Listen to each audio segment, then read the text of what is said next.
Hello, everyone, and welcome to Celebrating Cinema, a podcast for the love of cinema. I'm your host, Laura Gommans, and I'm here with our producer, Elliot Bloom. Hello, hello. Today, we're going to be talking about some exciting new releases that coincidentally all have a budget under $25 million. So does this mean the mid-budget movie is so back? Before we begin, I'd love to share some cool things going on in the coming weeks here at Lab 111 in Amsterdam. If you want to change your outlook on life, make sure to see Edward Yang's classic Yi Yi for its 25th anniversary.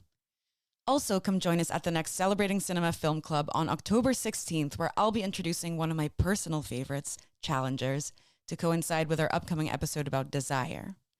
First up, we have a little news round because it was a big week in film news. Last week, we talked about One Battle After Another and how much we loved it. Turns out it's a bit of a flop.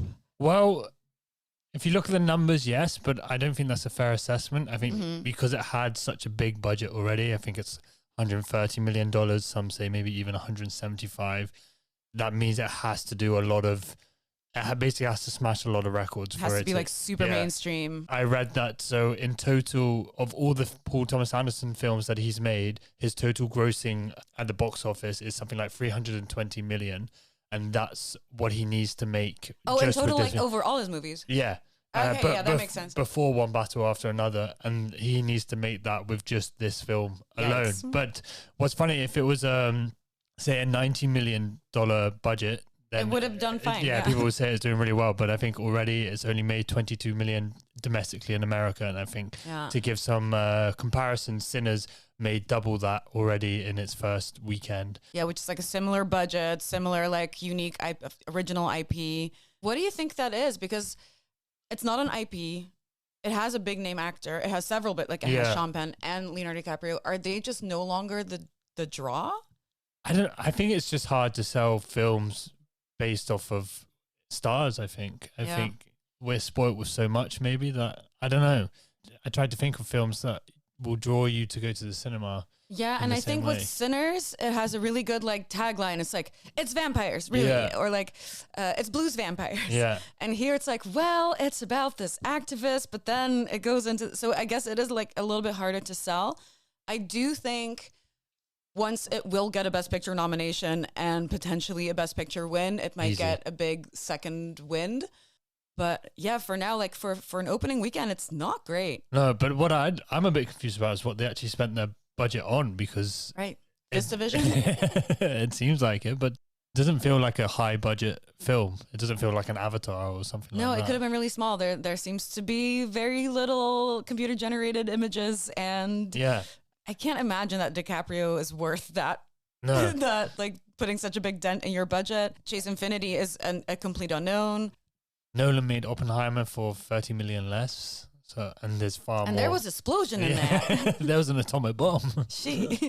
That's crazy. We hope it picks up. If we can do anything to help, please go see One Battle After Another, because it is worth your time. Maybe that's also worth your time. It's very long. Maybe that puts people off. Whereas I did hear, I read an article, I saw a TikTok about someone who was saying that Gen Z actually wants longer movies, because if you're going to spend $17 or something to go see a movie, you want it to not be 90 minutes and you want it to cover a whole like part of the day. Yeah, but the last film that Leonardo DiCaprio was in that grossed over 300 million was Once Upon a Time in Hollywood, and that was also almost 3 hours. What has he been in the meantime? Has he even been in anything since then? I don't know. Forgettable. Like if I know. Forgettable. Sorry, Leo. Another thing that people have been talking about this week is the Tilly Norwood drama. Tell me about it. For those who don't know, Tilly Norwood is a quote-unquote AI-generated actress. It makes me want to shoot the internet with a gun. I don't like any of this. But also, I don't like the discourse about it, as usual. I think it's interesting that we're going to be talking about Eddington, because it's very much exactly this thing that happens, that like this Dutch lady, Eline van der Velde, created an AI-generated actress. And I think she did it as a bit. I think it was just kind of like, oh, what would happen? Like kind of as a satire, or because she posted a video where it's like, hi, I'm Tilly Norwood. Then she's like, oh, I got my first acting gig, which is also just a thing that she AI generated. A really, really, really, really shitty. Sorry, Eline, if you're watching, I hate what you're doing. Really shitty, like pitch commercial about using AI actors. Yeah. And the headlines, because people love getting clicks, are AI actress takes Hollywood by storm, a bidding war ensues. Who's been bidding on this? Show me one person who's been bidding on this. I think that's just someone pulled that out of his ass. And now, like, I got a call from the radio yesterday. It's like, what do we do about this? Do we talk about this? And it's like, it just goes to show that I think we need rules and regulations for this shit. How does this make you feel? Well, I agree with the rules and regulations, but I also just, people want to do that, let them do that, because I think it's a waste of money, and I just can't see people who watches that. Like, I saw this incredible guy. I don't know his name right now. There was an incredible guy on TikTok who did a bit where he was like, "Are you excited about Tilly Norwood? I have some suggestions for you.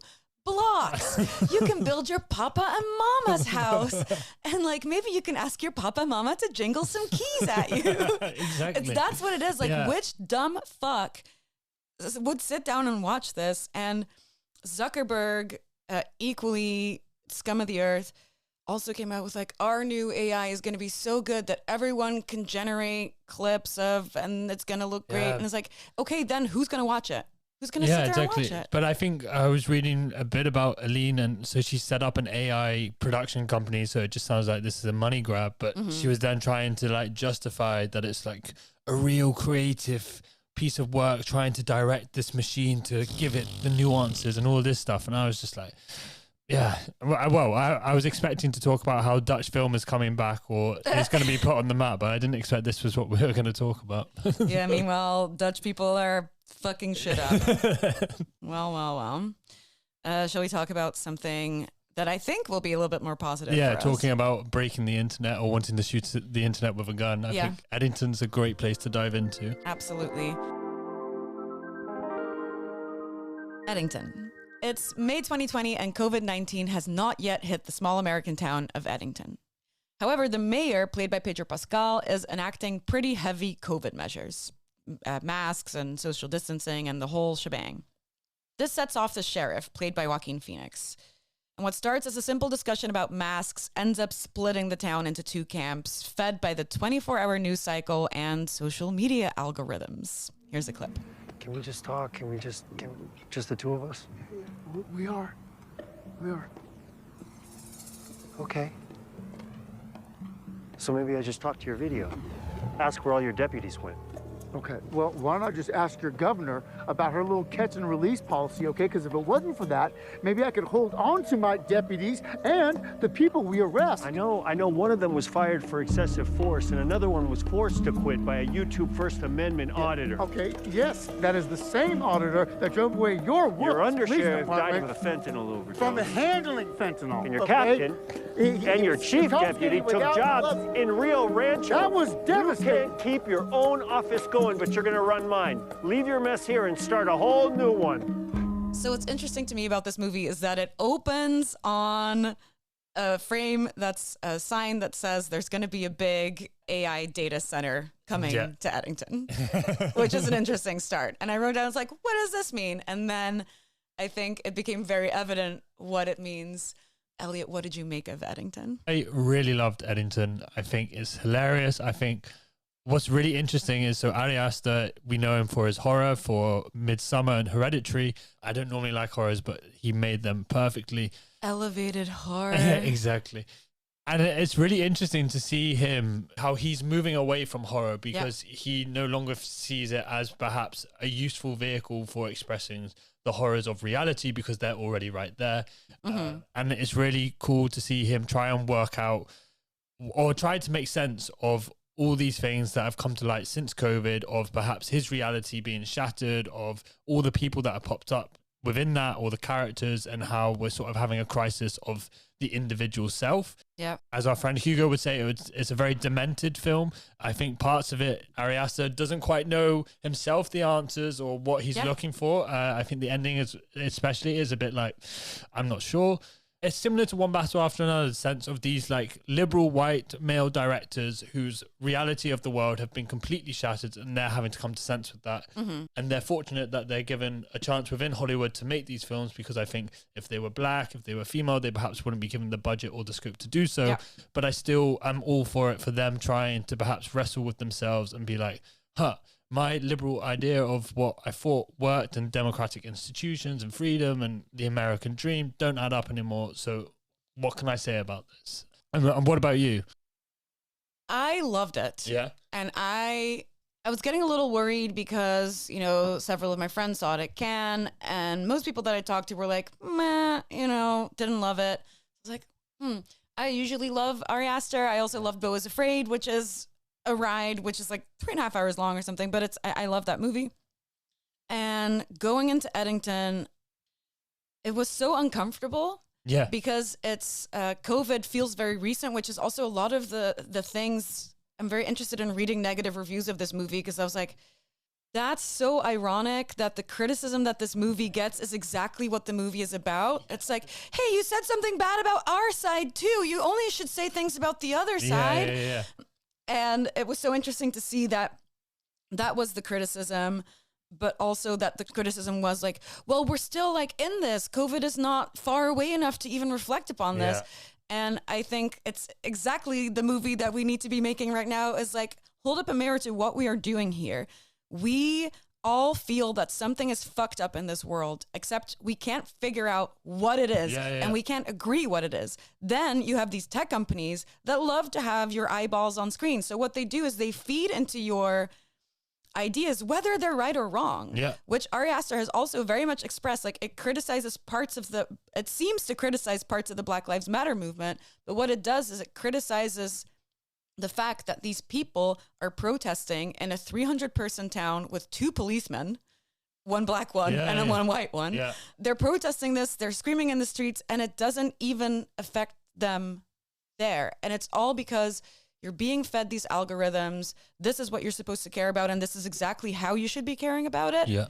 And don't you dare talk to the other side about it. Well, it also shows the performativity of it all, right? So the people that, I just found it hilarious, the Black Lives Matter protesters within the film are sort of asking this black cop, like, you should be on our side, as if explaining to him what oppression is and everything. And then you just see sort of, people don't even know what they're fighting for or what they're standing for. That, like you said, the algorithms are telling them at least, oh, you have to take a side because it matters. And for some of them even, oh, girls might like you more if you take a certain side in this. Right. Yeah, because that's a little plot line where a guy wants to get noticed by a girl, so he starts kind of performatively showing up to these protests, and they protest for the unhoused, and there's a homeless man kind of like aimlessly walking through this protest. Like kind of like blabbering to himself, and they don't even look at him, but they are protesting for the unhoused. Like, it's a lot of that. And, you know, I don't think it directly criticizes what it's protesting. It's criticizing the way. Not at all. And I think Ari Aster, what I loved most about this is he is able to capture all the nuances of all these different characters and individuals that we see in reality, that we see in our day-to-day, that we see online. And I think he does very well not to judge them in any way, that he just presents them to us and we see how they interact with each other and whether their values hold up or not. But also, I'd say the first half of the movie does that, and then it pretty heavily spirals out of control. But yeah, I felt in the build-up it was actually quite a realistic representation of how this would happen and how it has happened all around us. Even within your home, his Joaquin Phoenix's wife is played by Emma Stone. Her mom is a conspiracy theorist who keeps watching this YouTube channel by Austin Butler, who's like a charismatic man with tattoos and an annoying haircut. And she kind of like spirals, and she listens to this man, and she kind of like falls for his charismatic persona and his ideas. So she becomes a conspiracy theorist, and it happens within your own home. We've all seen it happen in our own environment, where you might be at odds with your friends all of a sudden about how you consume media, or their algorithm's slightly different than yours. So now you disagree about certain things. Whereas in the before times, you also had left wing and right wing, except you just mingle more. And you'd be like, hey, I disagree about this. Oh yeah. Okay. Well, I see it this way because I come from this background where I had a couple bad experiences with this. And I really don't feel we do that anymore. We just shout at each other. One side is libtards, the other one's bigots, racists, sexist, Islamophobes. And we don't really have the nuances anymore. And the only ones who win are the big tech companies. Yeah. And I also like the undertones of Aston Butler's character of weaponizing religion. I think that's also a big thing in America that doesn't get spoken about enough, of how like Christianity or these mega churches are using it's a way for them to infiltrate people's mind and convince them that they're on the side of good. Yeah. And then also there is political violence within this film, which I think perfectly captures what we've seen recently in the last couple of months of how people are turning to violent means without necessarily having like a clear reason for why they're committing it.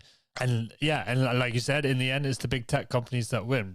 So I watched it in the UK, and I was the only one laughing in the cinema. It felt, like you said, almost taboo, like that. Oh, we shouldn't be laughing at these people, but I think that's the whole point of what Ari Aster is trying to do. Instead of using horror, he's now using comedy to try and show the horrors of real life. Yeah, exactly. And the absurdity of it all. Yeah, I think because a lot of people are just like pissed off about this movie. Even a lot of my friends are pissed off about this movie. And I think that just goes to show that media literacy or trust in a director, like also knowing a little bit who a director is, where he comes from. If you want to know a little bit more, you're listening to a great podcast right now, but there's a great podcast called Script Apart by a guy named Al Horner. He is the best. He asks amazing questions, and he has about 45 minutes with Ari Aster where he goes into the full script, and Ari Aster just gives a lot of great context to this movie, just showing that, he is on our side, even though it shouldn't matter, and it doesn't matter. Yeah. He is very much on our side, but he's criticizing the way we're having these discussions. I also think it's very interesting. Earlier, you mentioned One Battle After Another. These feel like companion pieces, but then One Battle After Another is like, oh, the world is fucked, but maybe the next generation's going to fix it. Yeah. And this one is like, the world is fucked, and also the next generation is fucked, and we're idiots, and there's no hope because AI is going to take over and make sure that we're all at odds with each other. I also would recommend watching his Criterion Closet that he did for this film. He picks out all the films that inspired him for this, and you'll see it's more about, there's a theme of individuals going crazy or losing their sanity within a state or within reality. And I think it sort of shows you of what he's trying to capture rather than it necessarily being political commentary in any way. And I think a refusal to get engaged with this film is sort of just a refusal to accept what's happening right now, or to try and think about the nuances of why it's happening. Yeah. Like, it can't be that half of the world are just evil bigots. Like, they arrived there in a way that makes sense if you look at how our media is set up, how we have a 24-hour news cycle that tells you everything that's wrong with the world all the time. It's beaming that into your eyeballs. Yeah. And these algorithms, I mean, you saw it in adolescence, for example, like all of these pieces of media that are now trying to warn us for the dangers of, kind of like falling into your algorithm and thinking that's the only right way to live. Because it's very easy to do that. Yeah. And maybe the final thing I say is, me personally, I think my politics are probably still a bit different to Ari Aster. I think he's a liberal. Sure. But I think it's good that people like him are having an awakening and trying to make sense of that, because if he can do that, who else can do that? Even people further to the right can do that. And I think it's a good place to start. Without having these conversations, then we're going to be stuck in vicious cycles of algorithms. Yeah, because he's a centrist white man. And it's like, well, maybe we should all move a little bit more towards each other. Not that we all should be centrist. Like, please keep believing in your ideals and keep protesting and keep doing all of this. But if we kind of like X out anything that's a different idea than what we have, I think we're in a dangerous place in society. Definitely. And I think we can probably move on to Rietland, but I think, again, there's a connection to this film as well that I'd like to dive into. Rietland in Dutch, Rietland in English. The story centers around Johan, a reed cutter in the remote Dutch farmlands, who discovers a young girl's lifeless body in his field. Shocked and filled with a vague sense of guilt, he starts caring for his granddaughter while seeking answers. And as the police do not seem to be very helpful, Johan becomes obsessed with the case, trying to track down who in his small community could have been responsible for this. Here's a clip.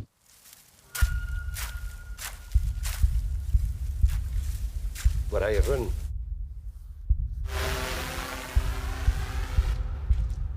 Er is een troeper aanhouden. Kijken jullie wel een beetje uit? Wat zijn troeters?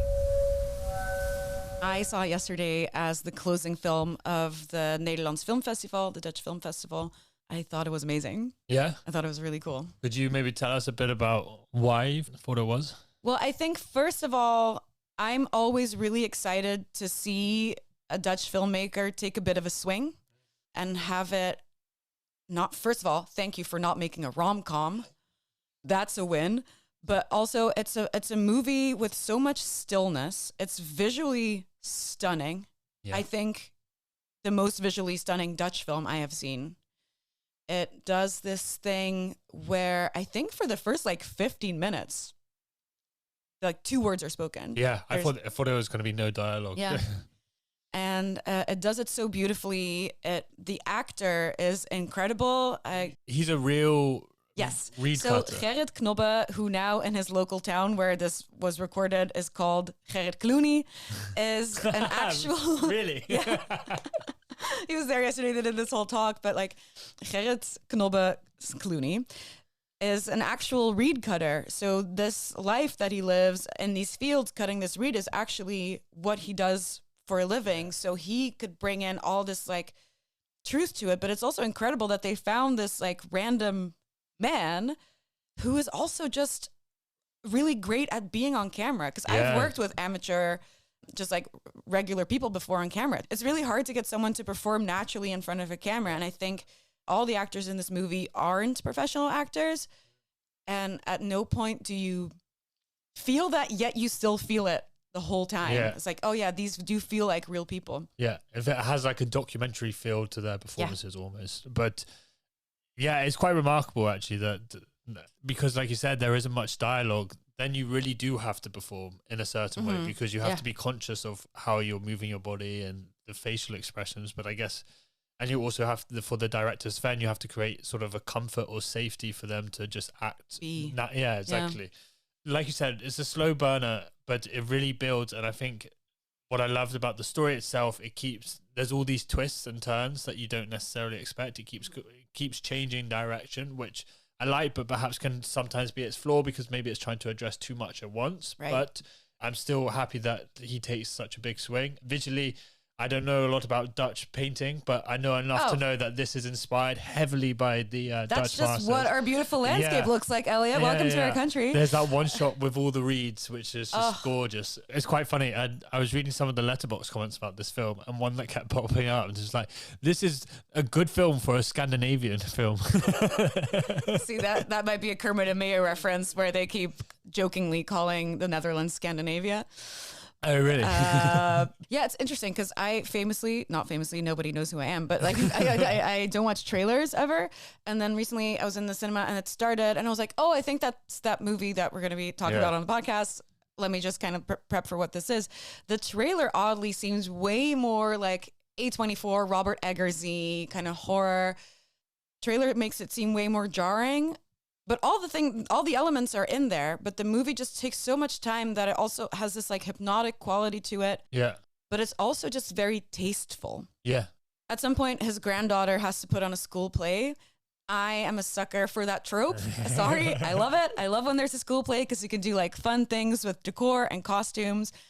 And the costumes that they have are just so incredibly tasteful. Yeah. It just feels like someone who wanted to make something visually stunning and absolutely succeeded in making that. Also the images of fire and... Yeah, it's very elemental in that sense. The other thing I like is that, so you have all these kind of different subplots, but really sort of this overwhelming sense of eeriness. And I think to me, it spoke most to sort of this powerlessness of how things are changing or happening around you and you're not able to act or respond to it in ways that can protect yourself or your family or people. And I think something that perhaps gets missed, perhaps within an international audience, is the farmers within that. Yeah. So for people that don't know, maybe you can explain it a bit better, but there's sort of a a real divide between farmers and the rest of the country in Yes, the Netherlands, absolutely. if I can say that. And that's mainly because of sort of the modernization of technology and them sort of being left out, I think, and sort of, how do you say it? Like, they're like, the market is just against them. Like China lowers their prices, so they have to lower their prices. He's someone who cuts reed by hand, and he's like, well, shouldn't you get a machine? And he's like, well, if I do that for over in like 4 years, I won't have any reed to cut because it destroys the sediment. And also because I think farmers traditionally work individually, but they're trying to buy them all out, and so sort of operate it more as like a business like thing. And I think that is something I've yet to really see being captured on film, for them to be given some kind of voice or trying to understand how they feel like, and show again the nuances of these people, that they're not necessarily black or white, good or evil, but they exist in this in between, and also having to wrestle with themselves of like their own identity because it's being taken away from them. And it is really easy as like the urban elite to just be like, ugh, these farmers and they're racist and they're this, and it's like, no, it's really complicated. You know, also, this is a completely different discussion, but I always feel like Eddington style, we always cut corners on these discussions. For example, and on our side of things, on like the green side of things, it's like, we should have less farms. It's not as simple as saying like there should be less cattle, there should be less farm, because if we don't, the demand is still high. That will go to Poland, where animals are treated much worse, where like, so it's all of these things where we, Eddington style, are shouting these things: less farms, less this, less that, without considering the ripple effect that would have through all these ecosystems and societies. And I think this movie very quietly, beautifully lets you into this man's life, makes you care for him. And I think that can open your eyes to what other people might be going through that you feel like you're opposing on a certain spectrum. And I think that brings a lot of humanity into this story. Yeah. There are indeed quite a lot of things that are going on. So you have the girl that was murdered. You have his own guilt. You have his own darkness that comes out. You have all of these things it's trying to do, but it kind of does it in a way which is very un-Dutch, because I really feel in any popular Dutch media, whether it's music, whether it's film, it's like, here's what it is. You see it in Dutch music lyrics. It's like, I love you because you are my beautiful, like, it's a Monday and, you know, and it's not. So that's very much the Dutch way. It's like, doe maar normaal, dan doe je al gek genoeg. For the Dutchies, act normal, that is crazy enough. This is very straightforward, and it just does not do that at all. It just really, because I was discussing it with my friend yesterday after the screening. It's like, what do you think this thing meant with the thing and the thing and the and it just doesn't present you with the answers. It lets you think about what that might mean and what the final shot might mean and what all these things might mean. I think this is a great first film for him.